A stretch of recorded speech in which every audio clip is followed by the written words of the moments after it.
Bom, a gente vai dar continuidade à nossa exposição do Evangelho de Mateus, e hoje a gente vai falar do capítulo 24 ainda, a partir do versículo 29. Mas hoje vai ser relativamente curto, né? A gente vai falar do versículo 29, 30 e 31. E existe uma grande possibilidade de eu não conseguir falar sobre o 31, porque eu tenho para falar sobre o 29 e 30 é bastante coisa. Então é muito. A gente vai tentar olhar para esses textos de forma bem. A gente vai tentar olhar para eles de forma profunda, claro, mas acima de tudo a gente vai olhar para essas escrituras de forma prática. Como a gente consegue conciliar todas essas coisas que o texto mostra aqui para nós de maneira prática. Uma outra coisa, eu espero que os irmãos não se sintam. Eu não estou favorecendo ou desmerecendo ninguém, mas estou muito feliz de ver o nosso querido Levi aqui. Está muito feliz de te ver, cara. Não sei se eu sei que eu estou feliz, a igreja toda está feliz, eu tenho certeza que Deus está muito mais feliz. Não sei, mas eu tinha que dizer isso. Seja muito bem-vindo e continue vindo. Mateus 24, a gente vai ler o 29, 30 e o 31. Diz assim: logo em seguida da tribulação daqueles dias, o sol escurecerá, a lua não dará a sua claridade, e as estrelas cairão no firmamento, e os poderes do céu serão abalados. Então aparecerá ao céu o sinal do Filho do Homem. Todos os povos da terra se lamentarão e verão o Filho do Homem vindo sobre as nuvens do céu, com poder e grande glória. E ele enviará os seus anjos com grande som de trombeta, os quais reunirão os seus escolhidos dos quatro ventos, de uma a outra extremidade dos céus. Bem, vamos orar mais uma vez? Senhor Deus, amado Pai, nós damos graças, Senhor, por essa palavra, nós damos graças pelos irmãos que estão aqui presentes. Te peço que nesse momento agora nós vamos fazer a exposição da Tua palavra, daquilo que o Senhor deixou escrito para nós, que nós consigamos aprender e ouvir o que o Senhor tem a nos dizer, que não seja algo vazio, mas seja algo que de fato nos faça repensar as nossas vidas enquanto os Teus filhos. Tá? Muito obrigado, em nome de Jesus. Amém. Antes da gente falar da pregação em si, do assunto em si que está sendo falado aqui no capítulo, nesse versículo, a partir do versículo 29, é importante a gente relembrar. Há 2 domingos atrás eu falei a respeito do versículo 1 até o versículo 14 desse capítulo 24, explicando no capítulo 24, a gente chama de sermão escatológico de Jesus. O que isso significa? Jesus está falando das coisas que ainda vão acontecer. Esse capítulo 24 de Mateus ele é muito usado quando a gente vai falar sobre o Apocalipse, porque basicamente o Apocalipse é como se fosse uma explicação maior daquilo que Jesus já explicou aqui no capítulo 24. Então, os primeiros versículos falam a respeito do princípio das dores, quando o Apocalipse, esse fim dos tempos é conhecido como uma dor de parto, por isso que é o princípio das dores, porque é uma dor realmente incômoda, difícil, mas que no final ela resulta em algo bom. Da mesma forma, todo esse sofrimento que acontece aqui no livro de Apocalipse, que acontece nesses eventos que Jesus está narrando, são dores, são difíceis, as pessoas vão sofrer nesse momento, mas no final haverá uma grande esperança para aqueles que fazem parte do corpo de Cristo.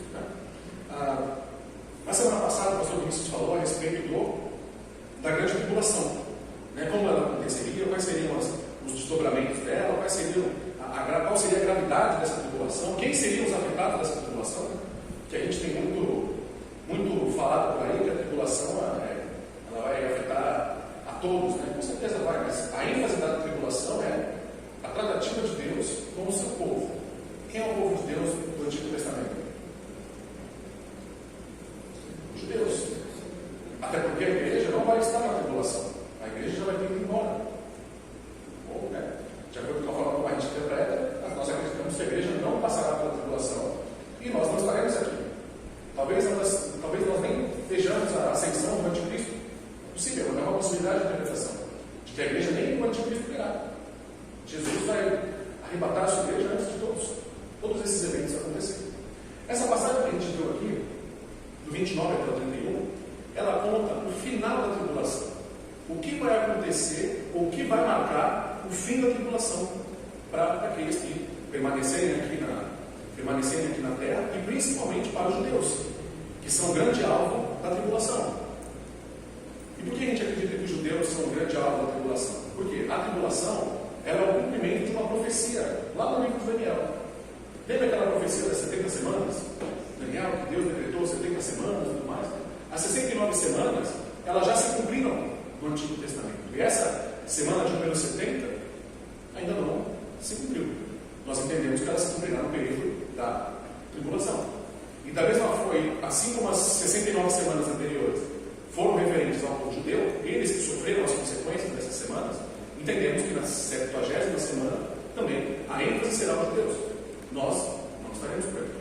Ou pelo menos eu espero que você não esteja. A gente já não vai estar aqui. A igreja, sendo essa tratativa especial de Deus, a igreja já vai fazer parte desse grupo. A igreja já vai estar desfrutando de Deus, de todas as bênçãos celestiais ali que são prometidas a nós. Mas é importante falar a respeito disso aqui, porque a gente precisa, ainda assim, criar um forte senso de urgência em relação às coisas que vão acontecer. Né? A gente olha para o livro de Apocalipse, ou para esses textos que falam mais das coisas do futuro, e a gente pensa como se fossem eventos que, eu não vou ver para ver isso, não vai acontecer tão cedo. Não tem como a gente saber. O próprio texto diz que nem o filho sabe, no aspecto que parte disso, somente o Pai sabe. Somente Deus sabe o momento exato que as coisas vão acontecer. E a nós que estamos aqui, a gente não tem como garantir que não vai acontecer hoje, que não vai acontecer amanhã. Não tem como a gente saber disso. A importância desse texto, era para falar isso no final, mas eu já estou falando antes para você já caminhar comigo nessa visão. A importância desse texto para nós era a gente olhar para os eventos futuros com esperança, não com medo, não com receio. Se você caminha com Deus de maneira correta, se você está nos caminhos do Senhor, esse texto aqui não precisa te causar medo. Agora, se você não está, aí sim, aí você pode se preocupar e deve ficar preocupado mesmo, porque o que acontece com aqueles que não estão com o Senhor, de fato é grave. Mas, vamos olhar aqui para o versículo 29, que diz assim: logo em seguida a tribulação daqueles dias, o sol escurecerá, a lua não dará claridade, as estrelas cairão no firmamento e os poderes do céu serão abalados. Uma das primeiras coisas que a gente já pode perceber aqui em relação à tribulação é que o final da tribulação vai ser quase que instantâneo. Não haverão sinais de que a tribulação vai acabar, no sentido assim, agora se descobriu isso, faltam mais alguns dias para a tribulação acabar. Parece que o fim da tribulação vai ser um evento rápido, as pessoas vão conseguir ver nitidamente. É isso, acabou. É assim que vai acontecer. E o primeiro sinal desse final dessa tribulação é isso que está sendo colocado aqui, Jesus coloca para a gente, né?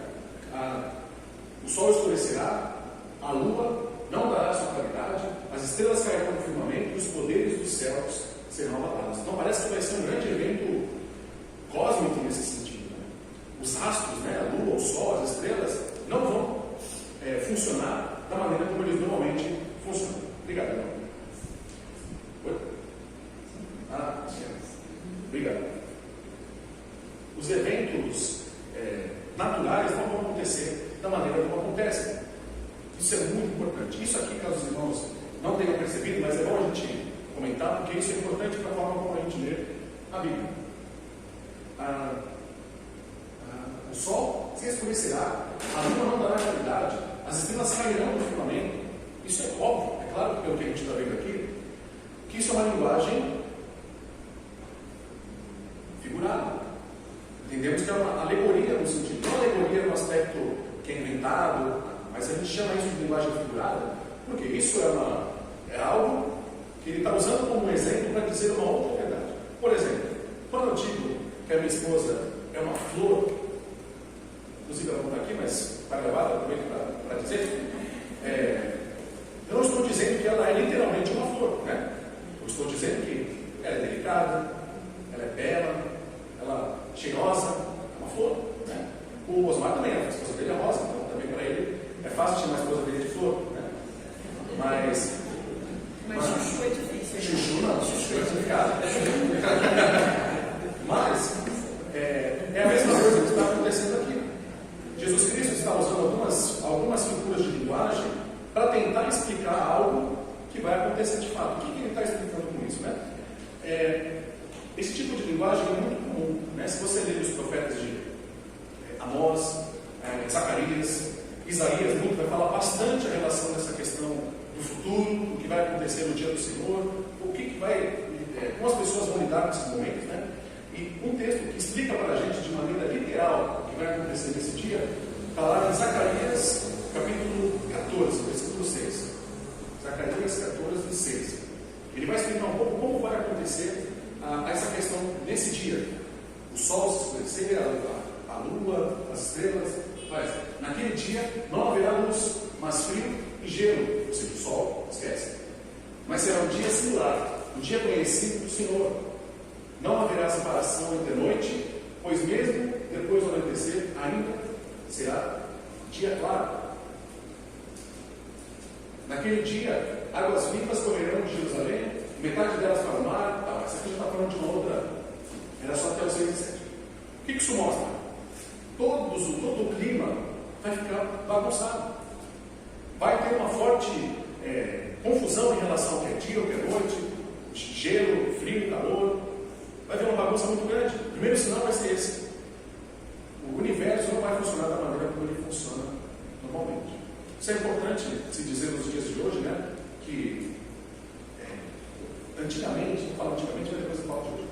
Antigamente havia uma percepção muito comum das pessoas que os astros eles direcionavam as nossas vidas, né? Então, as pessoas nessa época de Jesus acreditavam piamente que haviam divindades que controlavam cada um dos astros, a lua, o sol, os planetas, e cada uma dessas movimentações influenciava diretamente na vida das pessoas.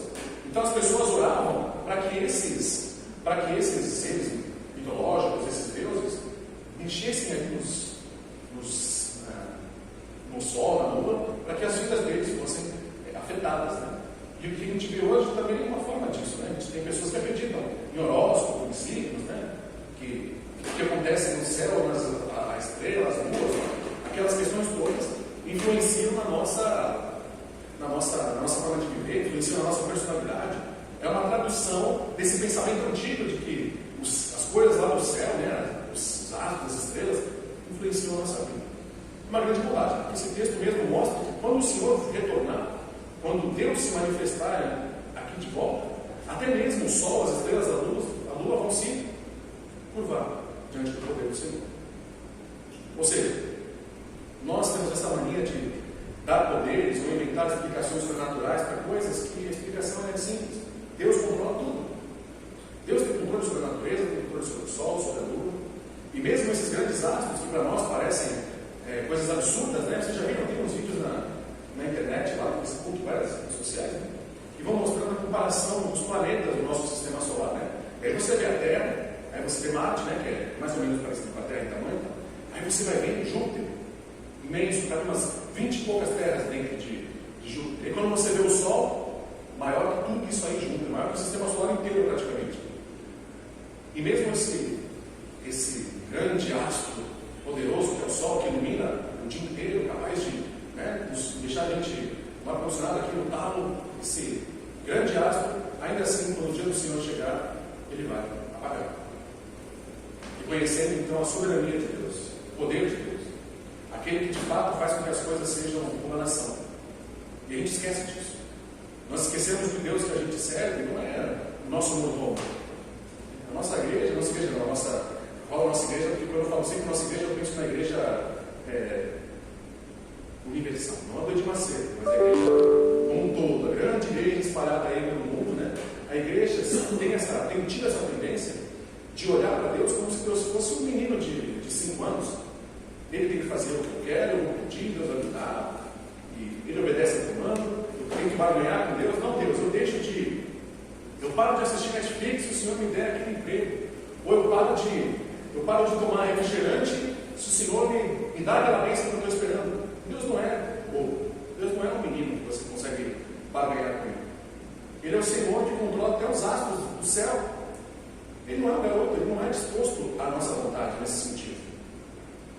A oração diz: seja feita a sua vontade, assim na terra como nos céus. Mas o que parece que as pessoas entendem hoje é que Deus é que a minha vontade, seja feita a minha vontade na terra e nos céus.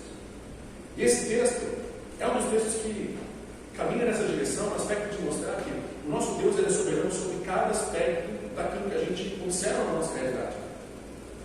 Ele é soberano sobre tudo. A gente olha a natureza, nossa, que bonitinho os bichinhos, as plantas, foi Deus que criou, muito bonito.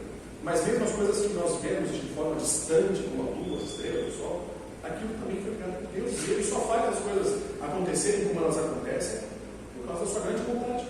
Ele que estabeleceu que as coisas deveriam ser como elas são. Importante demais isso. E nós precisamos lembrar sempre que esse é o Deus que cuida de todas as coisas. Esse é o Deus que faz com que todos esses eventos climáticos aconteçam de acordo com a forma que Ele quer. E como isso influencia na nossa vida? Caso você ainda não tenha feito isso, o meu conselho para você, baseado nesse texto, é: corra para Jesus, se arrependa. Porque, olhando todo o poder de Deus aqui nessa situação, eu ficaria muito preocupado de não estar do lado de Deus na história. Ficaria muito preocupado de, nesse grande dia do Senhor, eu não estiver com Ele, mas eu estiver do outro lado. Isso é preocupante. Nós olhamos para esses textos e a gente, normalmente, sempre olha para eles como só historinhas, como parece até que a gente não bota muita fé nessas coisas. A gente é apocalipse, filhos tempos, tá bom, uma hora vai acontecer isso. Mas na verdade, eles estão na Bíblia justamente para mostrar que essas coisas acontecerão de fato. Não são histórias inventadas. E nós temos que ansiar por elas. Nós temos que esperar pelo que está para acontecer. Se você é um filho de Deus, se você lê esse texto e isso não te traz alegria, isso não te traz vontade de ver os desdobramentos da história final, talvez você não esteja fazendo parte desse corpo de Cristo. Se o retorno de Cristo, se esse arrebatamento, essas questões todas fazem você ficar preocupado, temeroso, provavelmente você não faz parte desse corpo. Isso tinha que fazer a gente ficar preocupado. A nossa oração tinha que ser essa: Senhor, me salva, Senhor, cuida de mim, Senhor, me mantenha no caminho, para que eu me encontre entre os seus, para que no dia final eu esteja com o Senhor, para que o Senhor não me encontre no meio dos inimigos do Senhor. Esse texto demonstra essa realidade, de que tudo o que acontece está nas mãos de Deus. Esse Deus poderoso que controla tudo e cada situação nesse sentido. Precisamos lembrar disso. No versículo 30 de Mateus 24, diz assim: então aparecerá no céu o sinal do Filho do Homem. Todos os povos da terra se lamentarão e verão o Filho do Homem vindo sobre as nuvens do céu com poder e grande glória. Bom, outro texto importante. Nesse aspecto, a gente vê já o retorno do Filho do Homem. A primeira coisa que a gente precisa observar aqui é essa questão do sinal do Filho do Homem. Existem muitos debates, existem muitas teorias, muitas questões relacionadas ao que é esse sinal. Será que vai aparecer alguns disseram, né? Será que vai ser uma grande cruz que vai aparecer e a gente vai ver? Será que alguma outra coisa, né? Algumas pessoas interpretaram esse sinal como a visão de Constantino, né? O imperador Constantino de Roma. Ele estava numa batalha ali contra seus inimigos e de repente ele viu uma cruz, segundo ele, claro. Ele viu uma cruz nos céus e ele entendeu que aquela cruz estava dizendo que ele deveria se converter a Jesus Cristo. Então ele se converteu e o Império Romano finalmente virou cristão. Isso a gente percebe, né? Nos tempos bíblicos o Império Romano perseguia os cristãos, mas depois o Império Romano passa a ser cristão, por causa de Constantino. Ele vê aquela cruz e ele se converte. Alguns acreditam que esse foi o sinal da vida do Filho do Homem, né? Aqueles que acreditam que a história do Apocalipse já se cumpriu. O que eu entendo desse sinal? Eu acho que é a forma mais simples e mais correta da gente olhar para esse texto. Nada mais é do que ele mesmo. É um sinal, ele apareceu, ele, pronto. É muito mais simples. É que nem quando a gente está esperando alguém, ou seja aqui na igreja, ou de repente em algum lugar que a gente esteja esperando alguém, e alguém pergunta: poxa, onde é que estava fulano? Eu vou dizer: pô, tem sinal dele. Algo nesse sentido. Talvez seja algo só bem mais simples do que as pessoas tentam criar.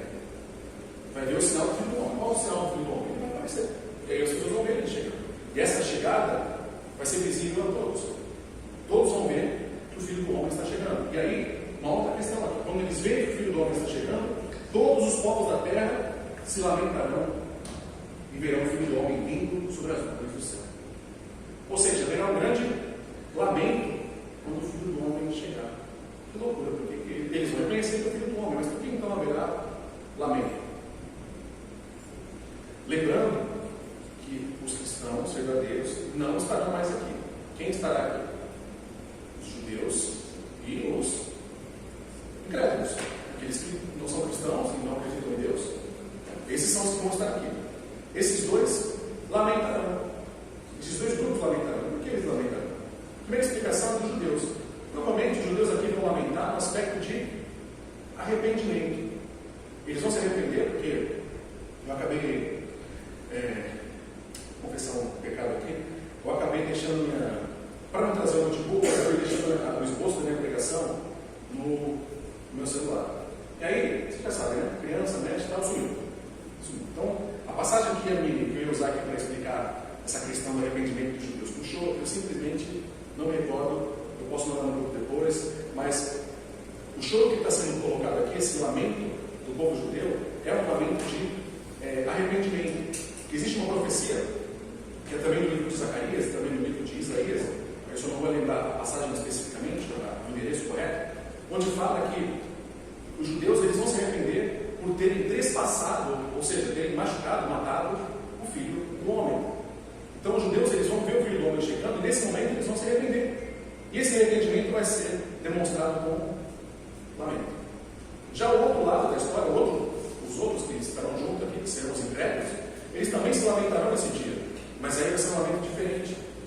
Vai ser um lamento de tristeza. Tristeza.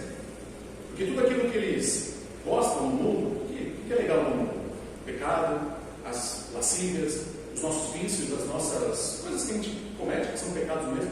Tudo isso, para muitos que não caminham com Cristo, é algo apaixonante. E quando essas pessoas percebem que esse império das trevas aqui, essa sujeira que é o nosso mundo, tudo isso vai acabar, porque o Filho do Homem retornou para trazer o seu reino de justiça, essas pessoas vão ficar tristes. Há uma passagem, texto no livro de Romanos, onde fala que existem aqueles que odeiam o assunto da vinda do Senhor. Eles não gostam. Porque eles odeiam esse assunto, eles odeiam essa questão. Eles não querem que o Senhor volte. Porque eles têm planos, eles têm projetos, eles não querem. Eles gostam do mundo na ordem que o mundo está. E o que a gente vê aqui nesse texto é que se você lamenta a vida do Filho do Homem, você não faz parte, você não é um dos filhos de Deus. Né? Isso tem que trazer a nós essa reflexão. Como a gente sempre vai acabar falando disso aqui no texto de Mateus 24, é importante a gente pontuar como os eventos do Apocalipse vão acontecer na ordem que a gente acredita nesta igreja. Claro que existem outras posições, existem, né, se você juntar 4 pastores batistas, você vai ter umas 10 opiniões diferentes sobre o Apocalipse. Isso aqui talvez tem 2, mas vocês vão ter a mesma, provavelmente. Então, estamos bem. Mas a ordem dos eventos escatológicos, segundo a forma como a gente compreende aqui do Apocalipse, é justamente o que Mateus está mostrando aqui para nós. O que vai acontecer primeiro? Hoje, Jesus Cristo, morreu, ressuscitou, subiu aos céus. Nós vivemos hoje aqui o que a gente chama de fim dos tempos, desde que Jesus subiu aos céus até o momento do arrebatamento, a gente chama de fim dos tempos. Então, nós estamos, sempre quando a gente vê uma notícia triste ou grave nos jornais, a gente fala, né, o fim dos tempos. Não está errado, mas a gente já está no fim dos tempos há 2.000 anos, quase 2.000 anos já de fim dos tempos. E esse fim dos tempos acaba com o arrebatamento, onde Jesus Cristo dos céus chama a sua igreja para ficar consigo. Né? A gente chama esse período de bodas do Cordeiro. E durante 7 anos, quem fica aqui na terra vai sofrer com a tribulação. Enquanto isso, a igreja está desfrutando ali das suas bodas com o noivo, que é Jesus Cristo. E aí, só depois desse período de 7 anos, é que a gente tem isso aqui acontecendo. Então, a gente entende que a segunda vinda de Cristo não é um arrebatamento, mas é depois da tribulação. Mas e nós? Onde a gente vai estar nessa história? Quando Jesus voltar, então, a igreja já vai estar com ele, certo? Certo? Então, quando Jesus voltar, nós não vamos ser arrebatados, nós já estaremos com ele. Quando houver esse retorno do homem, quando ele vir sobre as nuvens do céu, com poder e grande glória, nós viremos junto com ele, porque nós já estaremos no céu. O arrebatamento e a segunda vinda de Cristo são coisas distintas, não são a mesma coisa. O arrebatamento acontece antes da tribulação. Jesus Cristo chama a sua igreja. Nós temos a tribulação, e depois da tribulação é que a gente tem, então, o que a gente chama de a volta de Cristo, o retorno de Cristo, né? A segunda vinda de Cristo, que é quando ele desce à terra com a sua igreja junto. Nós estaremos com ele nessa grande comitiva real, por assim dizer, né? E onde ele vai estar lá, então, o que a gente chama de reino milenário. Mas aí vai vai ser na decorrência do texto que isso vai ser abordado. O versículo 30 é basicamente isso. Todos os povos da terra vão se lamentar, ou seja, aqueles que não foram arrebatados, aqueles que passaram durante 7 anos sofrendo ali com a tribulação, e os que não, os judeus, né, que vão ser vítimas dessa tratativa de Deus aí com eles. Aí você me pergunta, mas no meio da tribulação, haverá a possibilidade de alguém, de repente, se converter? E a resposta correta é sim, né? É possível.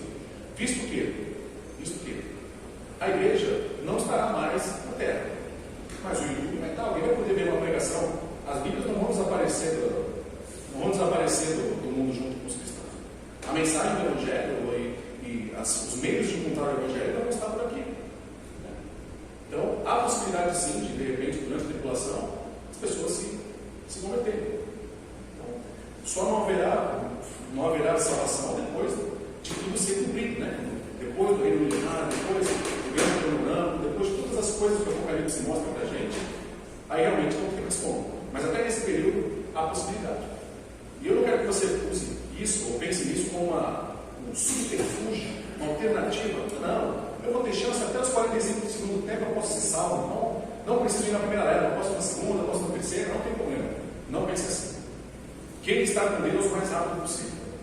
Se o arrebatamento for amanhã, queira ir. Anseie por isso. Se você tem dúvida, busque a Deus de fato. Preocupe-se em trabalhar essa sua salvação, no sentido não que você consegue trazer ela para si mesmo, mas santifique-se. Busque uma vida de oração, de comprometimento com Deus, compreendendo quem Ele é e ansiando por esse arrebatamento. Nós não somos como essas pessoas que se lamentam com a vinda de Cristo. Para nós, é uma alegria. Nós não somos como as pessoas do mundo que amam esse mundo, que amam o jeito como o mundo faz as coisas. Nós não precisamos amar as coisas do mundo. As coisas que acontecem aqui, poxa, são muito legais, bacana. Né? Nós temos uma coisa legal. Nós temos inteligência artificial agora. O mundo é muito avançado, o mundo é maravilhoso, tudo bem. Algumas coisas de fato facilitam a nossa vida. E há coisas no mundo que são proveitosas para o nosso uso aqui. Mas nós não podemos ser apaixonados por tudo que há aqui. Nós não podemos orar. Eu falo isso porque eu conheci pessoas que já oraram uma vez, de púlpito. Numa dessas, não foi aqui, tá? Mas numa dessas, por exemplo, a irmã Eli pediu para o irmão Osmar vir aqui fazer uma oração, um momento de transição entre o momento missionário e a pregação. E uma das pessoas desses momentos, né? Normalmente não foi aqui. Só para dando um exemplo, dizendo que era mais ou menos isso. A pessoa chamou um outro irmão para orar, o irmão orou, era uma irmã no caso, mas aí falou: Senhor, não volte ainda. Eu quero ver meus filhos casarem. Eu quero ver meus netos. Não volte. Não volte. Né? Isso é um pensamento que muitas vezes a gente acaba tendo. Por causa da nossa natureza pecaminosa e do nosso amor pelo mundo. A gente cria essas expectativas erradas. Sendo que a expectativa maior do cristão é: eu quero estar no céu. Eu quero viver com o meu Senhor. Não significa que você vai se matar para isso. Estou dizendo isso também. É importante também pontuar. Mas o desejo do cristão é caminhar com o Mestre. Não é possível que quando você lê as histórias aqui de Mateus, quando os discípulos caminham com Jesus, isso não te dá nenhuma vontade. Puxa, eu queria poder estar com Jesus do meu lado para fazer todas essas perguntas.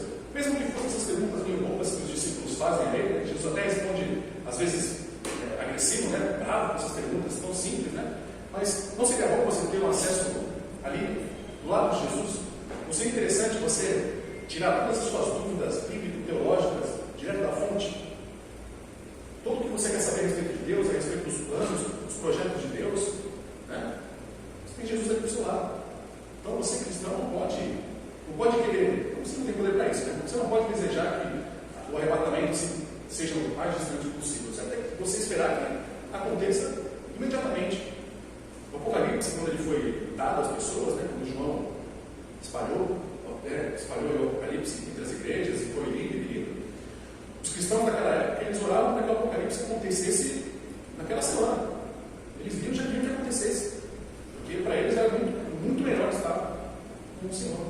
Eles entendiam essa realidade, de que nada no mundo é melhor do que estar com Jesus Cristo. Eles entenderam isso de primeira.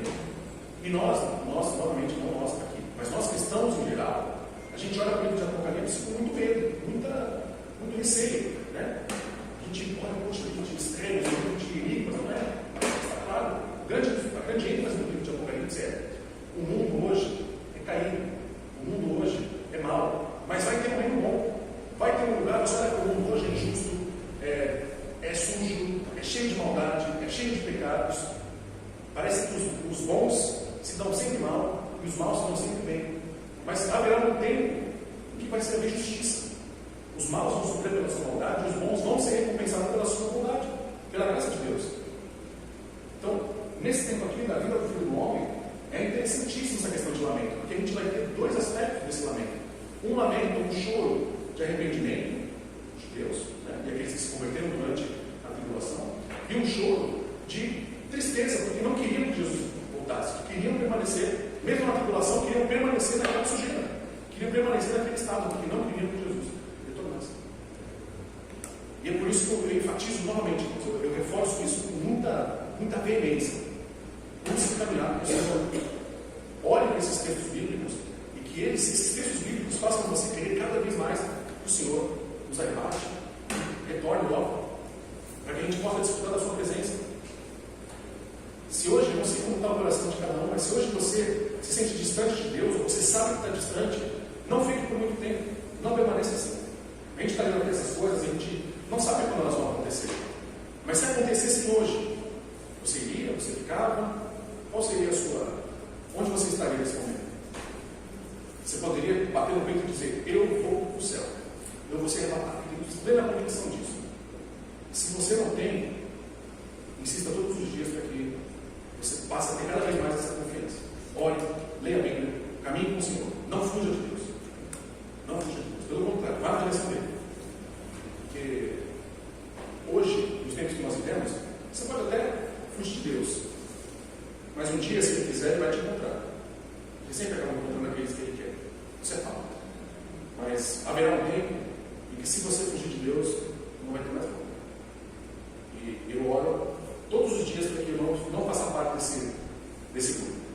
Para que quando o Senhor chame, eu esteja lá.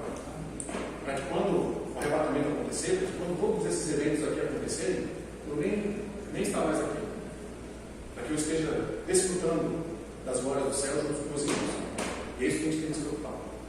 Que a gente se lembre todos os dias de que Deus nos dá a salvação, sim. Deus nos dá a garantia de que nós estaremos com Ele.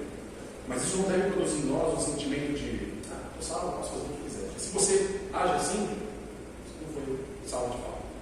Um salvo de verdade, ele se comporta de maneira correta em relação à sua salvação. Ele entende que a sua salvação não é por mérito próprio, mas é por mérito de Cristo. É por aquilo que Cristo fez.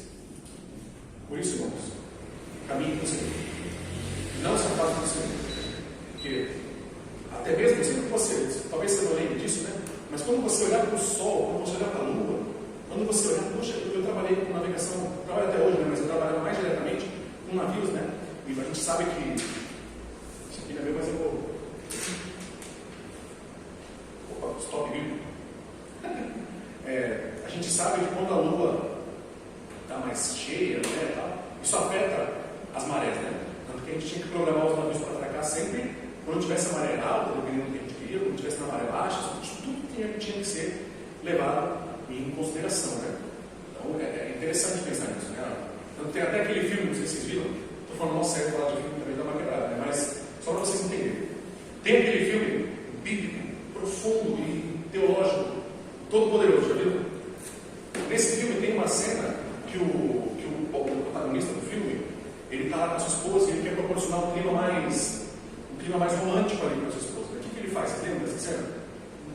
Ele dá uma laçada na lua e puxa ela bem para perto para deixar aquela lua linda, né? A esposa dele vê e... Poxa, eu sei que o marido ia querer fazer isso. Não, eu sei. Eu vou confiar que é isso. Só que, no dia seguinte, ele vê no noticiário que, por ele ter puxado a lua dessa forma, isso causou tsunamis em outros lugares.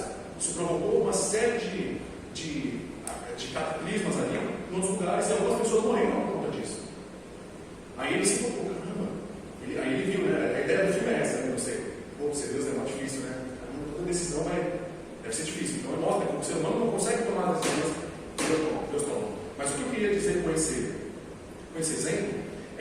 você olha para a lua, quando você olha para o sol, quando você olha para as estrelas, você vê coisas maravilhosas, né? Como é que um objeto que está lá distante, né, o sol no caso, ele consegue iluminar todo o ambiente sem nada artificial, é natural, é algo. Isso mostra o poder de Deus. Isso mostra o poder criador de Deus, criativo também. Agora você imagina que até essa coisa como a lua, que pode afetar várias coisas, como o sol, que impacta, né, no nosso dia, tudo isso está debaixo de Deus. E no grande dia do Senhor, quando Ele retornar, até mesmo esses astros vão se curvar reconhecendo que o Senhor é Deus. E por isso eu digo, se mesmo os astros, se mesmo a natureza, se mesmo todas as coisas criadas por Deus reconhecem que Ele é o Deus soberano, criador, com o poder de fazer o que Ele quiser, por que você não se convence disso? Por que você insiste em ficar pecando e ficar distante de Deus? Chega até a ser, desculpa o termo, chega até a ser um pouco de burrice da nossa parte. De conhecer Deus, de saber os seus mandamentos, de saber o que acontece quando você não caminha com Deus, e mesmo assim continuar na vida de pecado. Mesmo assim não aceitar aquilo que Deus está dizendo. Eu falo isso para vocês, mas eu vejo essa pregação depois gravada, eu vou falar isso para mim mesmo também. Às vezes a gente comete pecados, a gente se afasta de Deus de algumas formas, que chega a ser estupidez, porque a gente conhece os mandamentos. E por isso, o que eu quero reforçar mais uma vez é: não se afastem de Deus, caminhem com Deus de forma profunda, de forma séria, para que vocês não se percam nesse dia. Para que no dia do Senhor todos nós estejamos juntos. Aí eu vou lá no céu, vou ver, poxa, a Adriana está lá, Osmar, David, vou ver todo mundo lá no céu. Quero ver todo mundo no céu. Que essa seja a nossa busca. Nós sejamos cada vez mais próximos de Deus, que nós ansiemos, né, que a gente tenha esse desejo da vinda de Cristo e do arrebatamento da vinda de Cristo, né, para que a gente esteja com Ele, desfrutando da sua glória eterna. Amém? Amém. Vamos orar mais uma vez, para que a gente tenha o nosso tempo de culto. Senhor Deus, amado Pai, te damos graças porque o Senhor tem nos tem mostrado um pouco da sua misericórdia em cada situação dos nossos dias. Pai. Sabemos que enfrentamos inúmeras lutas, inúmeras dificuldades, mas sabemos também que o Senhor é o único capaz de transformar nossas vidas. Que através do texto que nós lemos e meditamos na data de hoje, nós sempre nos lembremos que o Senhor é o Senhor do universo, que estar longe do Senhor é caminhar em direção às trevas, que estar longe do Senhor é não estar com o Senhor no dia do arrebatamento, é estar separado do Senhor. Nos faça relembrar isso, Deus. Nos faça relembrar que a nossa vida aqui, ela vai atuar de algum jeito na eternidade, seja para a condenação, ou seja para a salvação no final. Que o Senhor esteja conosco, Pai, que o Teu Espírito Santo tenha misericórdia de nós em cada dia das nossas vidas, para que nós não nos desviemos do caminho que o Senhor tem para nós, para que se nós estamos distantes do Senhor, o Senhor nos traga para perto, que o Teu Espírito nos convença do juízo, da verdade e da justiça, para que nós não nos afastemos do Senhor. Eu te peço, te agradeço, Senhor, mais um culto dos meus irmãos. Te peço por aqueles que estão aqui presentes, te agradeço por cada um que pôde estar aqui hoje, ouvir um pouco da tua palavra, louvarmos juntos, adorarmos ao Senhor em comunhão. Te peço também por aqueles que não puderam estar, que o Senhor cuide deles, os proteja onde quer que eles estejam e os traga para a sua casa. Muito obrigado, Senhor, mais uma vez. Em nome de Jesus. Amém.